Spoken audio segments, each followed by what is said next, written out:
Hey everyone, I'm excited to bring to you one of my good friends, Julie, who's simply amazing. We really connected a lot over the past. Has it been a couple years now since we like reconnected? Probably, yeah. I think it was, Like 2 years. June of 2018. Ah, good memory. Yes, because I remember it was during a course that I took that you were volunteering at. Yeah. Yeah, And I know so you're also the founder of Leading AF, which stands for Asian Females, and yeah, you're a mother, a wife, you're a leader, and you also are on the board of the Orphans Future Alliance as well, which yeah, I'm grateful to be a part of with you. yeah. I'm so grateful to have you, to know you. And, I was just thinking about in um, preparing ish, I'm putting this in air quotes for this podcast and sort of getting myself, you know, um, this is what I do for most of my interviews is getting myself mentally and emotionally like present with this. I was just thinking about our relationship and when we met and how and who you are to me, and just how honored I am to witness you walk your path, and kind of I feel like we're in a very similar path in terms of I guess I would say like living a whole and complete life and making an impact. Mhm. And so it's just been really wonderful to walk with you on this path. Yeah, thank you so much. Yeah, I think it's similar in the sense that we're all like we're taking the path least less traveled, right? Yeah, Yeah. totally. And I think it's pretty cool too, because I think it's less traveled, but at the same time, this period that we're living in is awakening more people to this path, and that, hey, maybe there is more to life than what I think it is. So in a lot of ways, I think, as much as I resisted COVID and this pandemic and all this stuff that's going on at first, there are, a lot of positives that have come from it as well. Hmm. Yeah. Yeah, I mean, I think there's been a lot of good that has come from I just reflecting on the last I guess it's been like 6 months already, right? Pretty much or close to it.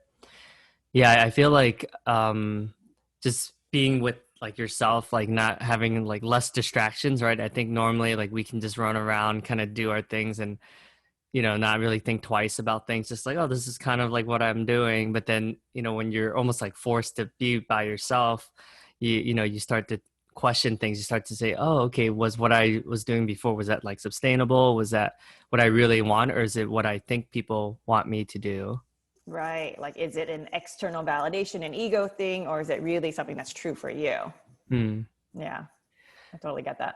So it sounds like that's one of the reasons why you started your leadership and coaching business, right? Because you see that like there's a lot of people that are just going about life not really intentionally, but sort of like going about life just because like, oh, this is kind of what my parents want to do, or oh, this is what I should be doing. This is what society wants me to do. So it sounds like you see a huge um a need for women and for leaders to step up and take ownership of their lives, right? Yeah, yeah, absolutely. So, um, yeah, and just to expand on that a little bit more, um, it was inspired by my own personal journey and personal struggles of, being, I guess I'm technically zero generation. I came here when I was one. But, growing up low income, and, and, trying to, and having that tension all the time between, Western expectations and, my family's strict sort of Catholic upbringing, and doing what I thought I was supposed to be doing, being who I thought I was supposed to be, and just constantly, striving for that next thing and that next thing. And it gave me a lot of success. I I went to UC Berkeley, got my dream job out of school, being an analyst at a huge investment company. And worked in the commercial real estate side and managed probably, billions of dollars throughout my career. Hmm. And 15 years into my career, I just had this awakening that, something as much, why is it that I'm continuing to strive and strive and strive, and I'll have pockets of happiness, but it was so difficult for me to feel at peace. And through, it didn't happen overnight, but it was just through a lot of introspection and a lot of curiosity. And just to add to that, like I developed a lot of anxiety. Like I achieved so much, yet, I would wake up, feeling just low energy and not excited. And I just felt like there needed to be something more. I'm living the life that I dreamed of, yet it wasn't enough. Right. I can relate to that. And, I think like at LinkedIn, we do have like a pretty cushy job, right? Mm-hmm. We get, normally, right, when we're in the office, like we have like food catered with awesome chefs, and we have like meditation studios, and we have like yoga, and like, it's like great, right? But I do think like, I was speaking with my therapist, and she's like, yeah, I think like you like everything else, but you don't actually like enjoy like what you do like 9 to 5 as much as everything else that comes with it. So Mm-hmm. yeah, I think a lot of people can relate, because you get sucked at like you worked your ass off to go to an amazing college, right? And then you also have all these amazing opportunities where people it kind of reminds me the bulge bracket. Did you ever watch that? It's No, it's sounds familiar. it's a Asian, a female leading cast member. So she goes to Wall Street, and then she talks about like basically like Wall Street culture, about how like bro it is, and about how like happy she should be. But then like, it's like really stressful, and it's like, Oh my gosh, I can totally relate to that. And I didn't work in Wall Street, but it was very similar in private equity, yeah, yeah. And yeah, and like and as an Asian female, and I'm sure that this expands to anybody that's of color, right? People of color in general, is you try to fit yourself in and assimilate, and you almost are like wearing like, which mask should I wear today? How can I be more like them so that I can rise? And that's the emptiness that I realized that I was feeling, is that I've been wearing masks my whole life to achieve and to fit in and to feel loved. And Mhm. but at the end of the day, like, what is the point if I don't feel happy, if I don't feel good? So so I totally relate to that. And it wasn't until I prioritized myself and I prioritized my happiness and feeling good, and what I actually wanted, when I stopped being afraid. And I have to also, I also have to not just mention, but like highlight that, it was through my kids that I was able to see this. And just to talk about that a little bit, I, went through on top of having general anxiety about, the cultural issues that I had mentioned before. I also experienced years of infertility, and for anybody who has gone through infertility and IVF treatments and everything, it's one of the most painful. And I feel like kind of like a different person today than I was back then when I was going through it. But every time I talk about it, I start getting emotional again. Mm. But yeah, like, it's one of the most painful things that you can go through, because there's so many different layers to it. But for me, it brought up a lot of issues with like this, thwarted dream that I had, right? Like, of having a family. I just have always dreamt of being a mom, and I have this like, this nurturing side of me, and I have so much love to give, and I'm like dying to give it, and then also, like, oh, here's evidence again, Julie, that, you're different, right? Mm. All that stuff. But anyway, that ultimately I looked for meaning in that, like, why, instead of, I swam in the pool of, why is this happening to me, for a long time. Hmm. And then I decided that, you know what, I'm going to make this mean something. I'm going to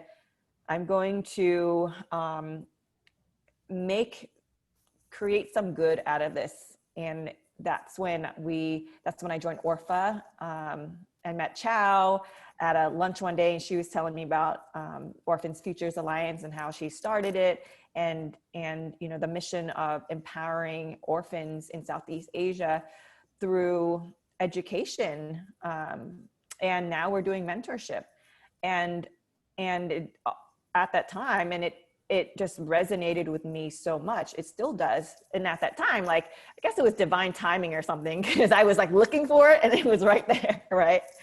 And so, and then, you know, one thing led to another, and it just expanded my mind to other possibilities of how I can make an impact. And, yeah, you know, this is, this is, I don't want to say abnormal, but I guess it kind of is. But my husband and I met a few former foster youth, and we were hearing their testimony and their stories of how much they overcame and who they are. And we were just so inspired by them. And it just really moved and touched us. So it took us like almost no time, but we decided that that's what we wanted to do, is to become foster parents, and be able to have a family and be able to help at the same time. And so, okay. I feel like that was a lot. But just going back to you know, how this inspired me to start leading AF and be a coach. It was really when they came into my life, and after, I would say, like 5 months of complete chaos and survival, like figuring out how to do this thing. And it was, and just for some context, so we welcomed 2 boys into our home. At the time, they were 4 and 1, and now they're still with us. They're 6 and 3. Oh, yeah. So yeah, for the first 5 months, it was complete chaos. And then once we were able to figure a lot of things out and get into a rhythm and everything, I was able to like kind of clear my mind a little bit. And then, I just had this realization after giving myself some space that, about like what was really important. And it was so life-changing being with them and witnessing their blossoming, and how excited they were about just like, you know, any little thing, like a butterfly or Legos, or, you know, I don't know, it could just be anything. And it just filled my heart so much. And you know, that, I think that's when the fear that I was grappling with, like the fear of not having the success, the fear of not being this type of person or not having this type of life, that's when a lot of that dissolved for me. And I quit my job, and I decided to become a coach, and I started leading AF because I realized that I was stepping into my authentic self. And in doing that, things just got easier. And I just did things that felt right for me. And I expressed myself in a way that felt right for me. And then I all of a sudden became a leader. And I don't know if I necessarily, like, you know, had that as a destination, but it just organically happened because I was true to myself. And I wanted to share that with the community. So, yeah. Wow, yeah, that's so many good takeaways. I mean, you were always a leader, right? Like in the sense that, like, you know, even when I was volunteering, or they call it assisting, but it's basically Mm-hmm. volunteering, right? Like even, you know, at Landmark when I came to like assist, like you were a leader. Like I remember being so touched when you offered to like fund someone's like transformation, right? Like, Yeah. you know, and I was just like, wow, like she's such a leader, you know, like very bold. And yeah, and I'll never forget, like I feel like when I was like going through like the darkest of dark times where I just felt like I was like very victim-y. I think you mentioned like at one point you're just like, oh, like, feeling really down on yourself. And I remember like I was just like, man, like why is life like so unfair, and it's actually like it ties in. So yesterday I hosted like an Asians in executive sales panel with like some of like the CRO of a company and then like a director, sales director, and we're all Asian. And I remember starting it off by saying like like I remember always being the only Asian person in sales, right? Mm-hmm. Especially when you're working with like executives and buyers who are typically like rich, like older white men, right? I'm sure you can relate being in Mm-hmm. PE. And I think like why it ties in together was like after like I think when I received you like donated money to me, and I remember feeling like so happy. And then I think like for some reason like something switched, and then I had faith in society again. And then Yeah. from that day on, I was like, you know what, like I'll give back like no matter what, because I remember like what it was like when I received support, because I think a lot of my life I was like trying to do things on my own because I'm like, oh, I got to here on my own. I got this job on my own and all this stuff. Like I was like very like I didn't want to ask for help because I felt like that showed like weakness, or that was my story. Like, oh, like that's like what weak people do. But then I Mm. realized like the most successful people are the ones that like actually ask for help and get enrollment or get support at whatever cause it is that they're passionate about. So Yeah. that was the moment that like really like flipped the switch for me. And then like from that, here we are Yeah. today, right? Yeah. Well, I love that moment too, because there's just so much. It's one moment, but there's so many elements to it that's so beautiful. Like one is I look back at that moment. And I remember reading your blog, and I thought, wow, because I think you posted on LinkedIn or a blog, and like I don't know if you remember, but you expressed so much of what you were going through, like about your past and what you were um, what you were challenged with at the moment, which if I remember correctly, you talked about your mental health, struggles and all that. And I just felt like we were like I saw me in you. I saw you and me. I saw my brother and you, like my cousins, like my family, like, you know what I mean? And I just felt so, in a way, like impressed by your courage, because that was maybe 3 years ago. Right. And and I don't think at that time a lot of people were talking about, and I know it's just quote unquote just 3 years ago, but I feel like we're exponentially getting more and more open now. But not a lot of people are able to be that vulnerable. Mhm. And I just thought it was so beautiful, and it's just a big lesson, for, I think, anybody, that how things happen, how things change, is the vulnerability, is being honest with where you are emotionally, right? And asking for help, because the resistance in asking for help is part of the block that is keeping you where you are. Mm. But if you can't be vulnerable, then you can't ask for help. The block still stays there, and you're going to continue to repeat the same exact patterns in your life. Hmm. And is that good enough for you?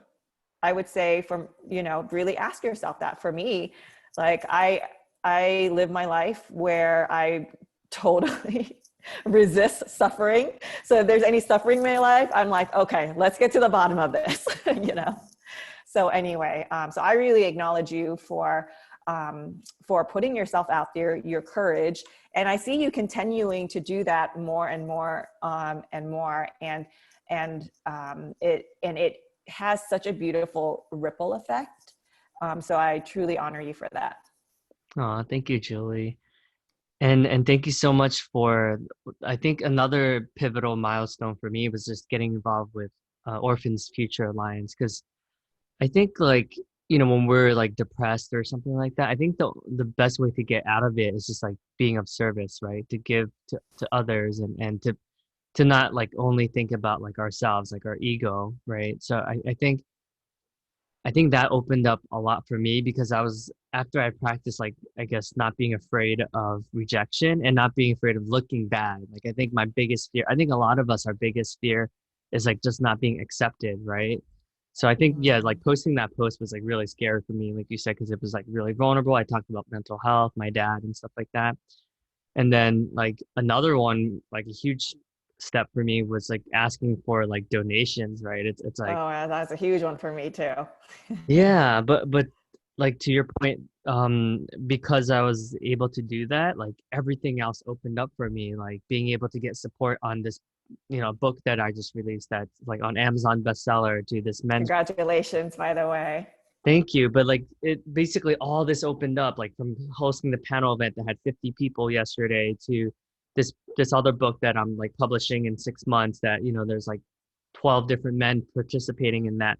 Right. So it's like it starts off with just like, one thing. It's like, okay, I'll ask for $100 and then like $100, $200. And then now it's like I'm not afraid to just ask for what I want. I mean, Yeah. obviously I'm still working on it, but I think, like you helped me with two of like probably the biggest milestones, like, and then I have like a wedding coming up this year and then the house I just bought. So it's like everything open. It was a chain reaction just from you, just like simply just giving support and just like sending me like positive vibes. And then now it's like a ripple effect. And then, now I get to like build schools in Africa and, do all these cool things that I like never actually even dreamed of, like I'm a writer now. Like that's so weird. Yeah. I feel like my life's mission is complete. Like I was able to change somebody's life who's now changing like thousands of people's lives. Thank you. Yeah. No, the work is never done, but thank you for sharing that. I have a heart.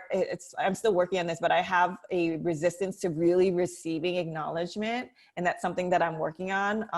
But I'm consciously receiving that right now. So thank you. I really appreciate it. Yeah. And then I think you also got me into, this is the last thing I promise.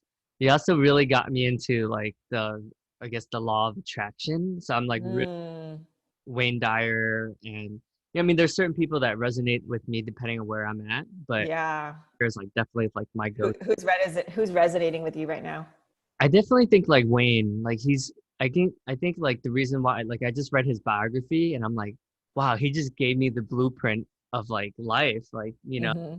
so yeah, and I think that's been like really pivotal for me too, because I think, our fight or flight mode is like our natural state of being for a lot of people. But when you start like resisting and just like surrender, like magical things Yeah, and totally. Um, and I'd love to sort of expand more on what you mentioned earlier, or earlier, just like right now about being of service and like getting yourself out of how do you pull yourself out of feeling depressed, right? Um, or anxious. And it's interesting because this work, the work that we do on within, um, I earlier on I thought that there was a destination, right? Like this, yes, this is the answer. I have it figured out. But the more I understand, the more I realize that I there's so much out there, and the more I realize that how much I don't understand, Hmm. and not yet, at least. And but it's not about having the answers or knowing the quote unquote truth. It's about what is true for you right now. And so where I'm at with me as a person and me as my like career is with COVID, it really brought up a lot of things for me. I thought I was over anxiety, for example. But when everything turned upside down, I was a new entrepreneur. I just recently started the community. I uh, and now I'm a homeschool mom. And my husband's work got busier more than ever. So the support that he was able to provide for me before vanished. Hmm. All the resources like I had, I had help to help me support our boys, right? That went away. And so basically everything kind of like fell apart, and I had to rebuild it again. And as part of that, I was in a way like suffering through it. And my energy wasn't there to pour into the community. And with the work that I do, if my energy isn't there, then it's just not going to be aligned. It's not going to be authentic, and I'm not going to make an impact. Right. And so I almost experience like, as much as I want to give an impact, as much as I want to make an impact, as much as I know that I'm quote unquote destined for that, I had to experience almost like an ego death, and ask myself, okay, is this impact for me, or is it for my ego? Right. And so that's the layer that I'm exploring. Right. And it's painful. It's really freaking painful. And where I am right now is I am at peace finally with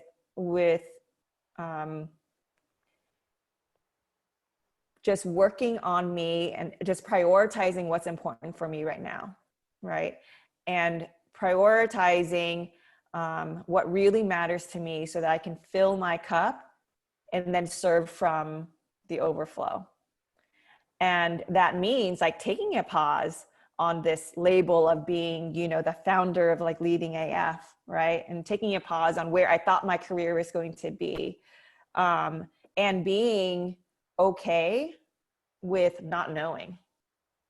So. Wow. Yeah, I feel like we have so much more we could talk about. I know this is so juicy, right? Let you, because I definitely like, feel bad that I have to end it like early. That's okay. I do, We'll definitely have to resume this convo. yeah, because I feel like we're starting to get to like some good stuff. Oh yeah. Oh my gosh. We can dive so deep here. Wow. Well, Anyway. thank you so much, Julie. Like, I appreciate like who you are and who you're being for the world, like just leading by example, and like your big open heart, and how present you are, and how supportive and optimistic you are. Yeah, and like your raw, authentic, and like vulnerability. It's really refreshing, and it's like courageous. So thank you so much. Thank you for having me. It's an honor. Yeah. Stay tuned for part 2, everyone. Stay tuned. Keeping them in suspense. And so good.